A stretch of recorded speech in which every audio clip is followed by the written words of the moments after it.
زین العابدین خاموش ہو جاتے ہیں، اس وقت لوگوں نے دیکھا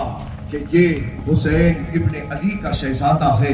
جانشین حسین ابن علی ہے۔ ایسا تاریخی خطبہ پڑھا تھا، یزید ڈر گیا، یزید نے جان لیا، کہا کہ اب اپنی جان بچانا کہا مشکل ہے۔ یزید گھر کے اندر آ کر کے اپنے محل میں بلوایا، کہا امام، کہا علی اوسط، اب اگر آپ مدینہ جانا چاہے تو آپ جا سکتے ہیں، کہا آپ کی جو جو شرطیں ہوگی ان شرطوں کو ہم پورا کرنے کے لیے تیار ہیں۔ عزیزان ملت اسلامیہ، ان شرطوں کے حوالے سے آپ نے میری زبان سے کئی مرتبہ یہ بیان بھی سن چکے ہیں،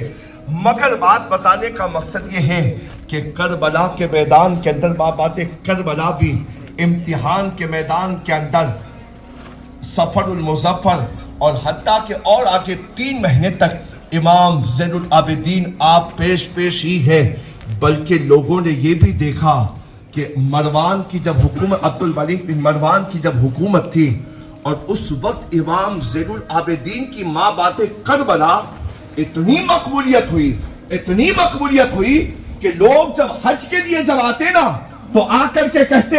شہزادہ رسول، کہا کہ ہم یزید کے ہاتھ کے اوپر، کہا یزید کے معاونین کے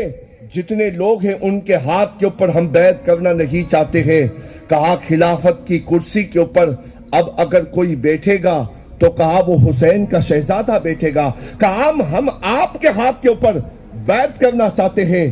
مگر امام زین العابدین کی مقبولیت ایسی تھی کہ جب حج کے لیے گئے نا، حج کے لیے جب پہنچے ہیں حرم شریف کے اندر، اور حرم کے اندر آج ہم اور آپ بھی جاتے ہیں، کعبہ شریف کے یہاں حجر اسود کے بوسے کے لیے کتنا ہجوم ہوتا ہے۔ امام زین العابدین جب پہنچے نا حرم کے اندر، اتنے حسین تھے، آپ کے اتنے حسین تھے، حرم کے اندر ابھی قدم رکھنا تھا اور شہزادہ رسول کے قدم بوسی پر ہی سارے حرم کے اندر لوگوں نے 2 صفیں بنا لی، قطار لگی۔ اس وقت یہ عبد الملک نے جب یہ منظر دیکھا، کہا کہ میں اتنا بڑا بادشاہ ہو کر کے، کہا کہ میرے ادب کے لیے کوئی کھڑا نہیں ہو رہا ہے، اور امام زین العابدین کی آمد ہوئی، آئے اور آپ نے آ کر کے بوسہ لیا، اور تمام لوگ تعظیم سے کھڑے ہیں، اور پھر امام زین العابدین روانہ ہو گئے۔ اس بدبخت ظالم عبد الملک بن مروان کو یہ بات اچھی نہ لگی، اس نے اپنے آدمیوں سے کہا کہ یہ کون ہے، وہ جانتا تھا، اس کے باوجود پھر بھی اس نے پوچھا۔ اس وقت وہ شاعر فرزت موجود تھا، اس نے کہا کہ تو اگر میرے جسم کے اوپر اگر تو تکلیف نہیں پہنچاتا ہے تو کہا کہ سن لے،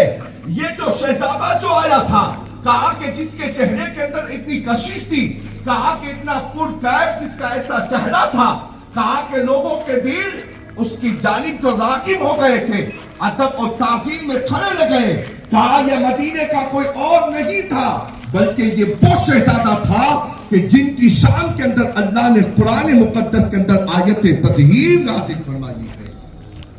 اس کے اندر یہ حسد پیدا ہوئی، کہا کہ اگر روئے زمین کے اوپر اگر یہ شہزادے رسول، اگر حسین کے بیٹے اگر موجود رہیں گے تو اپنا تخت و تاج کہا ختم ہو جائے گا، مٹی میں ملا دیا جائے گا۔ لوگ حج کے لیے آتے، بڑے بڑے